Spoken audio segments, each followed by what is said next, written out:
1995년 당신이 펭귄은 왜 날지 못하는가라는 질문에 답을 찾으려면 평균 3일이 걸렸습니다. 지금은 3초면 됩니다. 하지만 흥미로운 건 이겁니다. 당시 사람들이 지금보다 더 정확한 정보를 얻었다는 연구 결과가 있습니다. 정보에 접근하는 데 시간과 노력이 들면 그 정보의 가치는 올라갑니다. 경제학의 기본 원리죠. 하지만 우리는 이걸 거꾸로 생각해왔습니다. 정보가 쉬워지면 우리가 더 똑똑해질 거라고 믿었습니다. 따라서 구글은 세상을 더 현명하게 만들 것이라 예상했죠. 그런데 실제로는 어떻게 됐을까요? 2019년 스탠퍼드 대학의 연구팀은 흥미로운 실험을 진행했습니다. 두 그룹에게 같은 질문을 던졌습니다. 1960년대 미국 민권운동의 주요 전환점은 무엇이었나? 한 그룹은 인터넷 검색을 허용했고 다른 그룹은 도서관 자료만 사용하게 했습니다. 결과는 놀라웠습니다. 도서관 그룹이 평균 4배 더 긴 시간을 들였지만 그들의 답변은 더 깊이 있었고 더 다양한 관점을 포함했으며 무엇보다 출처의 신뢰도가 훨씬 높았습니다. 왜 이런 일이 벌어졌을까요? 검색 엔진은 당신에게 답을 주지만 도서관은 당신에게 질문을 다시 생각하게 만듭니다. 1990년대 도서관 사서에게 질문을 하면 그들은 즉시 답을 주지 않았습니다. 대신 이렇게 물었죠. 왜 그걸 알고 싶으세요? 어떤 맥락에서 필요한 정보인가요? 이 과정에서 당신은 자신의 질문을 더 명확히 정의하게 됩니다. 그리고 이게 핵심입니다. 좋은 답을 얻는 첫 번째 단계는 좋은 질문을 만드는 것이니까요. 구글 이전 시대, 정보는 희소했습니다. 따라서 사람들은 정보를 얻기 전에 신중하게 생각했습니다. 이 정보가 정말 필요한가? 이걸 알아내는데 3일을 쓸 가치가 있는가? 이 필터링 과정 자체가 인지적 훈련이었습니다. 지금 우리는 그 필터를 잃었습니다. 궁금한 게 생기면 즉시 검색합니다. 그리고 5초 후면 잊어버립니다.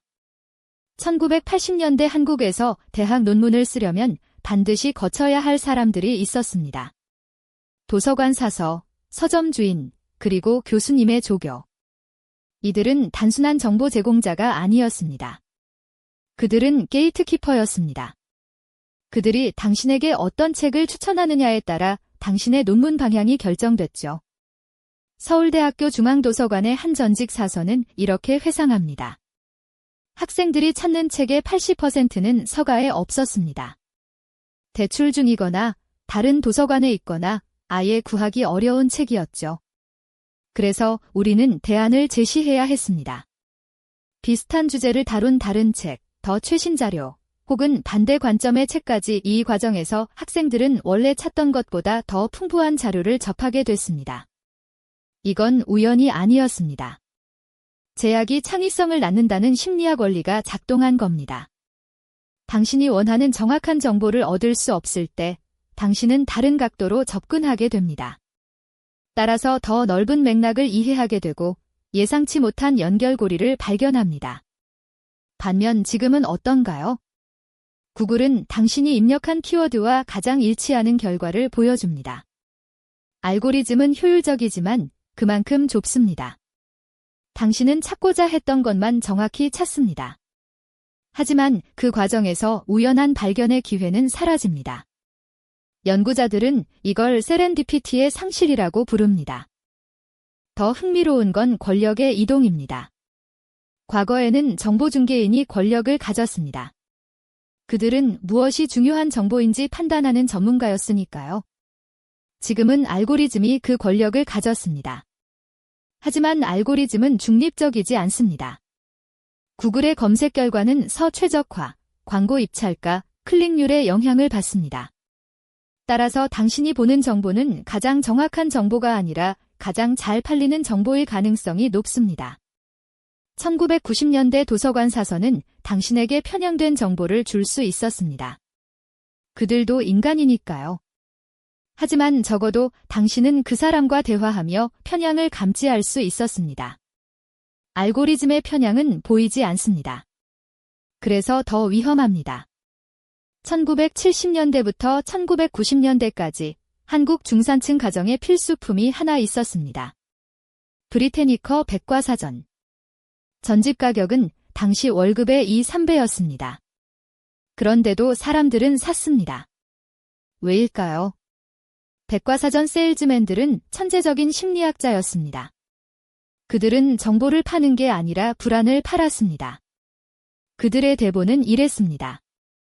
대개 자녀가 학교에서 과제를 받았는데 필요한 정보를 찾을 수 없다면 어떻게 하시겠습니까? 다른 아이들은 모두 백과사전을 가지고 있는데 당신 아이만 뒤처진다면요? 이건 단순한 공포 마케팅이 아니었습니다. 실제로 백과사전이 없으면 정보 접근에 심각한 제약이 있었으니까요. 따라서 부모들은 이걸 투자로 봤습니다. 자녀 교육에 대한 투자. 그리고 여기에 사회적 지위의 상징이라는 요소도 작용했습니다. 거실 책장에 꽂힌 백과사전 전집은 둘이 집은 교육을 중시하는 가정입니다라는 신호였죠. 행동경제학자 댄 에리얼리는 이런 현상을 노력 정당화로 설명합니다. 사람들은 어렵게 얻은 것에 더 높은 가치를 부여합니다. 백과사전은 비쌌고 무거웠고 공간을 차지했습니다. 따라서 사람들은 그걸 실제로 사용했습니다. 아이들은 과제를 할 때 백과사전을 펼쳤고 그 과정에서 원래 찾던 항목 옆에 다른 항목들도 읽게 됐습니다. 지금 위키피디아는 무료입니다. 백과사전보다 훨씬 방대하고 더 자주 업데이트됩니다. 하지만 우리는 그걸 덜 신뢰합니다. 왜일까요? 공짜니까요. 노력이 들지 않으니까요. 누구나 편집할 수 있다는 개방성이 오히려 신뢰도를 낮춥니다. 역설적이죠. 더 나은 정보 시스템이 더 낮은 신뢰를 받습니다. 하지만 데이터는 다른 이야기를 합니다. 2005년 네이처지의 연구에 따르면 위키피디아의 과학 항목 정확도는 브리테니커와 거의 동일했습니다. 그럼에도 사람들은 여전히 누가 썼는지 모르는 정보를 의심합니다. 우리는 정보의 품질보다 정보의 출처에 더 많은 가중치를 둡니다. 그리고 그 출처가 권위 있어 보이길 원합니다. 1980년대 한국에 114 전화번호 안내라는 서비스가 있었습니다. 당신이 누군가의 전화번호를 모르면 114에 전화해서 물어봤습니다. 상담원이 전화번호부를 뒤져서 알려줬죠. 하루 평균 통화량이 50만 건이었습니다. 이 시스템은 단순해 보이지만 실제로는 복잡한 정보 네트워크였습니다. 상담원들은 단순히 번호를 찾아주는 게 아니었습니다. 그들은 불완전한 정보로 정확한 결과를 찾아내야 했습니다. 강남 어딘가에 있는 김씨성을 가진 치과 병원처럼 모호한 요청을 받으면 그들은 추가 질문을 통해 정보를 좁혀갔습니다. 강남역 근처인가요? 아니면 압구정 쪽인가요? 병원 이름에 특별한 단어가 들어갔나요? 이건 지금의 검색 엔진과 정반대입니다. 구글은 당신이 정확한 키워드를 입력하길 기대합니다. 114 상담원은 당신의 불완전한 기억을 함께 재구성했습니다. 따라서 이 과정은 단순한 정보 검색이 아니라 협력적 문제 해결이었습니다. 더 흥미로운 건 이 시스템이 만든 사회적 신뢰였습니다. 당신은 상담원의 목소리를 듣고 그들이 당신을 돕기 위해 노력한다는 걸 느꼈습니다. 때로는 그 번호는 최근에 바뀌었을 수 있으니 확인해보세요라는 조언도 받았죠. 이런 인간적 상호작용이 정보에 대한 신뢰를 높였습니다. 지금은 어떤가요? 당신이 구글에 뭔가를 검색하면 0.3초 만에 결과가 나옵니다. 하지만 그 결과가 맞는지 확인해 줄 사람은 없습니다. 따라서 당신은 스스로 판단해야 합니다.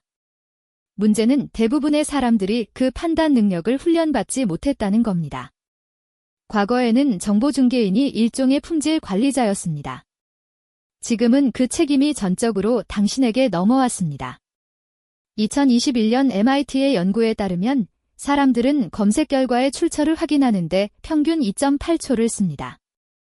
상위 3개 결과만 클릭하고 그중 첫 번째 결과를 가장 신뢰합니다. 하지만 첫 번째 결과가 가장 정확한 정보라는 보장은 없습니다. 단지 설을 가장 잘한 결과일 뿐이죠. 구글은 정보 접근의 민주화를 약속했습니다. 그리고 그 약속을 지켰습니다. 지금 당신은 손안에서 인류 역사상 가장 방대한 지식 데이터베이스에 접근할 수 있습니다. 하지만 우리는 그 과정에서 뭔가를 잃었습니다. 첫째, 우리는 기다리는 능력을 잃었습니다. 과거에는 답을 얻기까지 시간이 걸렸기 때문에 그 시간 동안 질문에 대해 더 깊이 생각했습니다. 심리학자들은 이걸 딘큐베이션 효과라고 부릅니다. 문제를 의식적으로 생각하지 않는 동안 무의식이 그 문제를 처리합니다. 따라서 나중에 더 창의적인 해결책이 떠오릅니다.